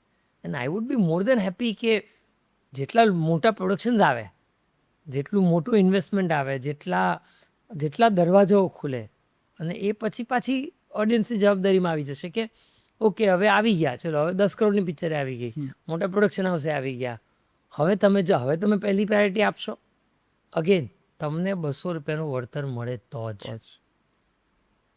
તો સર મારી તો ઈચ્છા એવી છે કે આ જે મૂવી છે એ ખૂબ જ ચાલે અને બીજું કે લોકો જુએ અને તમે હજુ સુધી મૂવી ના જોઈ હોય તો જોઈ આવો અને બીજું કે જ્યારે પણ પિતા પુત્રના સંબંધની વાત થાય ત્યારે લોકો આ મૂવી યાદ કરે એવી જ મારી પ્રાર્થના છે. Thank you so much. I am pretty sure કે બહુ બધા લોકોએ જોઈ જ છે અને બહુ બધા લોકોનો પ્રેમ મળ્યો જ છે અને વર્ડ ઓફ માઉથ મારું બહુ જ સ્ટ્રોંગ છે અને મતલબ I will be the only film of this year કે જેમાં છે ને 5મા અઠવાડિયે પણ આટલા બધા હાઉસફુલ શોઝ મળશે તમને. અમે 50 દિવસ સિલ્વર જુબલી સેલિબ્રેશન અત્યારથી મગજમાં છે કે કેમ કે ઓડિયન્સનો એટલો પ્રેમ મળી રહ્યો છે, એટલા બધા મેસેજીસ, એટલા બધા વર્ડ ઓફ માઉથ, એટલી બધી વાર્તાઓ અમારા સુધી પહોંચી રહી છે. તો આવી રીતે જ પ્રેમ આપતા રહેજો, ફિલ્મ જોતા રહેજો. બહુ જ સારી ફિલ્મ છે અને બસ 7 કરોડ ગુજરાતીઓ સુધી પહોંચવાની ઝુંબેશમાં મારી મદદ કરો. Thank you. Thank you sir. Thank you.